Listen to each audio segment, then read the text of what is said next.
Em primeiro lugar, eu quero agradecer a presença de vocês e o atendimento imediato ao meu convite para debatermos o momento delicado em que vive o país. Mais do que um debate, estamos aqui para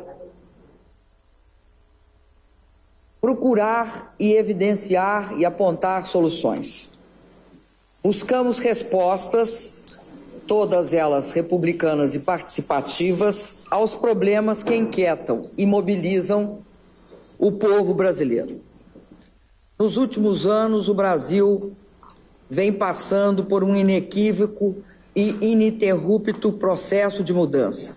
Talvez o maior processo de mudança da nossa história. Nós combinamos estabilidade econômica e amplas liberdades democráticas, com crescimento econômico e geração massiva de emprego. Temos possivelmente a mais baixa taxa de desemprego do mundo. Inovadoras políticas públicas permitiram a inclusão de 40 milhões de pessoas a um intenso processo de redução das desigualdades. O país deixou de ser governado apenas para um terço da população. Passou a ser governado para toda a população. Nessas condições, o Brasil criou um amplo mercado de consumo de massas e avançou na construção da cidadania. O povo está agora nas ruas dizendo que deseja que as mudanças continuem, que elas se ampliem, que elas ocorram ainda mais rápido. Ele está nos dizendo que quer mais cidadania, quer uma cidadania plena. As ruas estão nos dizendo que o país quer serviços públicos de qualidade, quer mecanismos mais eficientes de combate à corrupção que assegurem o bom uso do dinheiro público.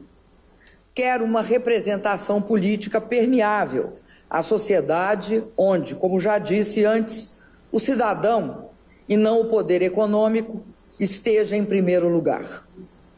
É muito bom que o povo esteja dizendo tudo isso em alto e bom som.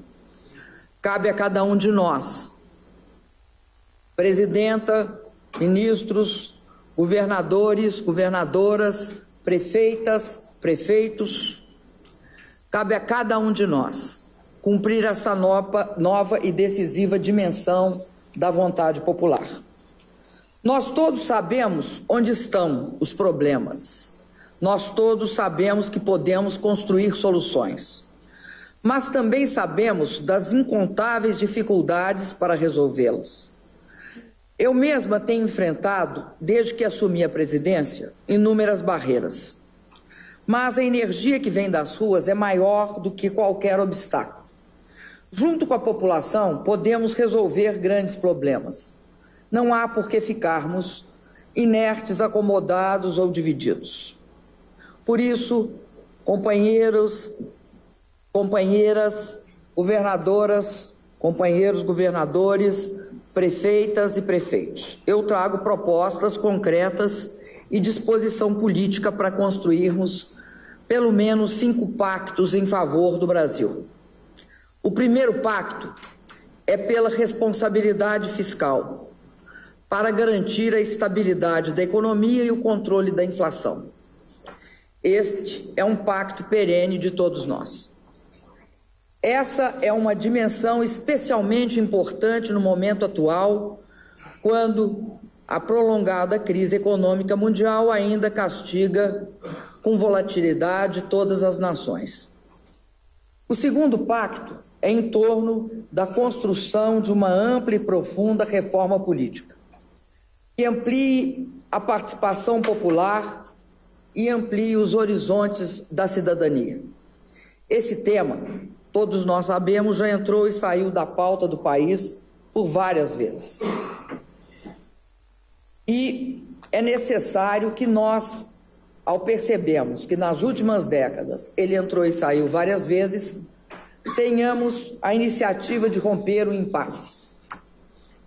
Quero, nesse momento, propor o debate sobre a convocação de um plebiscito popular que autorize o funcionamento de um processo constituinte específico para fazer a reforma política que o país tanto necessita. O Brasil está maduro para avançar e já deixou claro que não quer ficar parado onde está. Devemos também dar prioridade ao combate à corrupção de forma ainda mais contundente do que já vem sendo feito em todas as esferas. Nesse sentido, uma iniciativa fundamental é uma nova legislação que classifique a corrupção dolosa como equivalente a crime hediondo, com penas severas, muito mais severas. Além disso, todas as esferas administrativas e todos os poderes da República devem se esforçar para agilizar a implantação plena da Lei de Acesso à Informação, que dá ao governante mais instrumentos de combate à corrupção e contribui para a participação da cidadania. O terceiro pacto é na questão da saúde.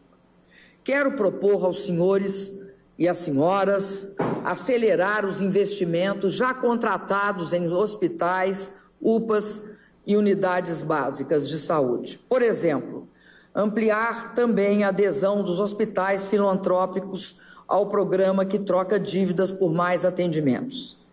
E incentivar a ida de médicos para as cidades que mais precisam e as regiões que mais precisam.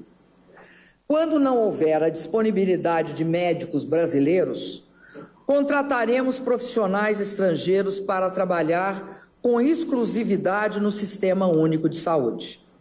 Nesse último aspecto, sei que vamos enfrentar um bom debate democrático. De início, gostaria de dizer à classe médica brasileira que não se trata nem de longe de uma medida hostil ou desrespeitosa aos nossos profissionais. Trata-se de uma ação emergencial, localizada, tendo em vista a grande dificuldade que estamos enfrentando para encontrar médicos em número suficiente ou com disposição para trabalhar nas áreas mais remotas do país ou nas zonas mais pobres das nossas grandes cidades. Sempre ofereceremos primeiro aos médicos brasileiros as vagas a serem preenchidas. Só depois chamaremos médicos estrangeiros. Mas é preciso ficar claro que a saúde do cidadão deve prevalecer sobre quaisquer outros interesses.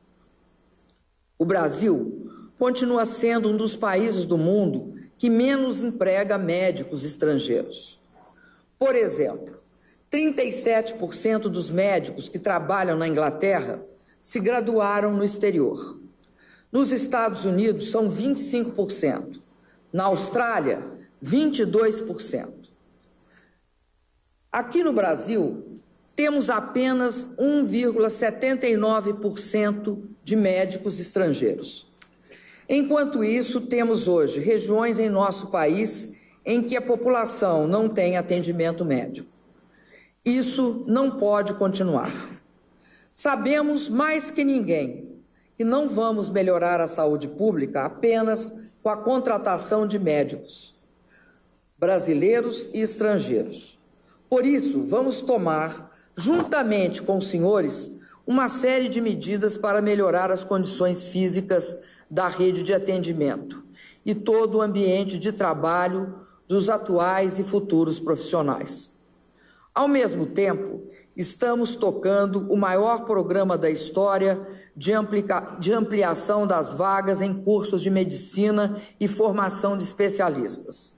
Isso vai significar, entre outras coisas, a criação de 11.447 novas vagas de graduação e 12.376 novas vagas de residência para estudantes brasileiros até 2017. O quarto pacto se propõe a dar um salto de qualidade no transporte público nas grandes cidades. Mudar a matriz desses transportes, fazer mais metrôs, VLTs e corredores de ônibus. avançar mais rápido em direção ao transporte público, de qualidade e acessível. O governo federal já desonerou impostos, o que permitiu a redução das tarifas de ônibus em 7,23% e 13,75% na tarifa do metrô e dos trens. Além disso, mantivemos congeladas as tarifas de metrô e trens operados pelo governo federal desde 2003. Desoneramos também o IPI para a compra de ônibus. Estamos dispostos agora a ampliar a desoneração do PIS/COFINS sobre o óleo diesel dos ônibus e a energia elétrica consumida por metrôs e trens. Esse processo pode ser fortalecido pelos estados e os municípios com a desoneração de seus impostos. Tenho certeza que as senhoras e os senhores estarão sensíveis a isso. Além disso, decidi destinar mais 50 bilhões de reais para novos investimentos em obras de mobilidade urbana. Essa decisão é reflexo do pleito por melhoria do transporte coletivo no nosso país, onde as grandes cidades crescem e onde, no passado, houve a incorreta opção por não investir em metrôs. Só muito recentemente, nas últimas décadas, é que o metrô passou a ser um dos meios de transporte reconhecidos como sendo objeto da necessidade de investimento.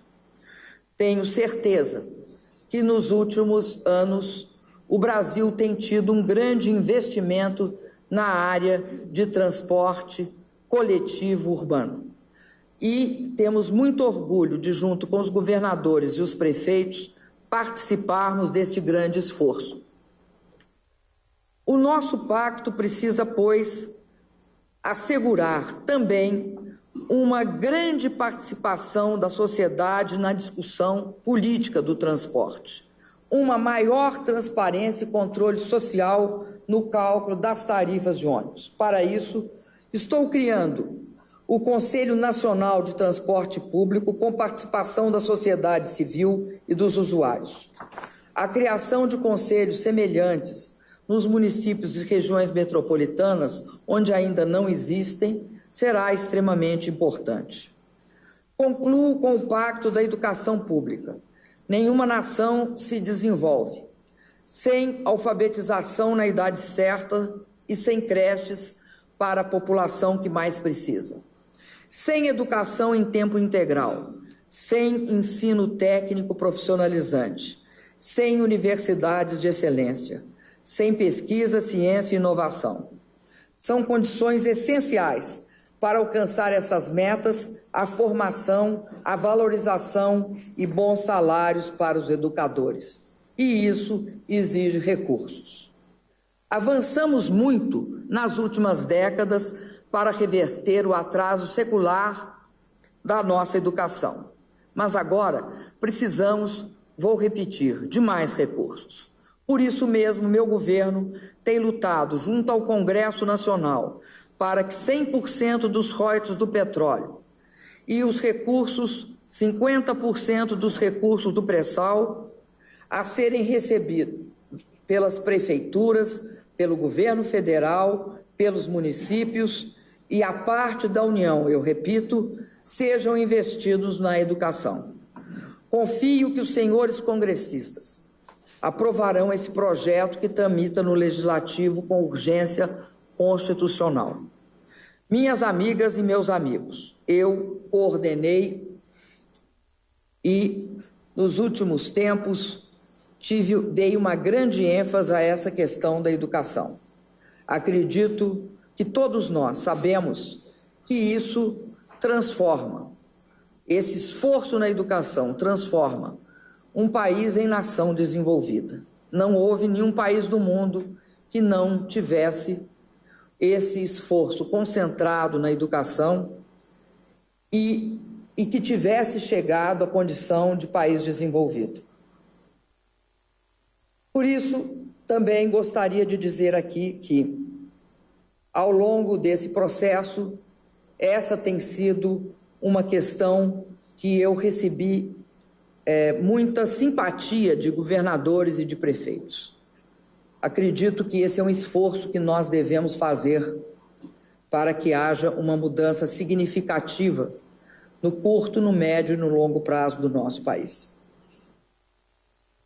Senhores governadoras, governadores, prefeitos e prefeitas, eu condenei e alertei em rede nacional, na semana passada, que meu governo não vai transigir na manutenção da lei e da ordem, proibindo a ação de vândalos, arruaceiros que tentam perturbar o caráter pacífico das manifestações. Eu repito essa disposição perante os senhores e as senhoras e reafirmo o meu compromisso de ajudá-los no que for necessário para garantirmos paz e tranquilidade às nossas cidades.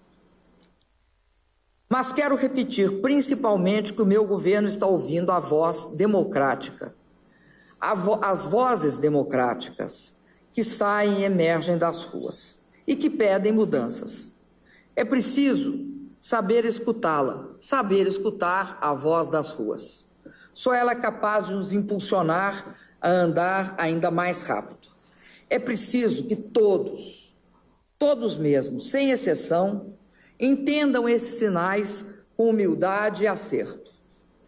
Isso vale não apenas para nós, líderes de governos, mas igualmente para os brasileiros e brasileiras que estão em suas casas e também para aqueles que foram às ruas. Se aproveitarmos bem o impulso dessa nova energia política, poderemos fazer mais rápido muita coisa. Cabe a nós saber retirar deste momento mais força para fazermos mais pelo Brasil e muito mais pelos brasileiros.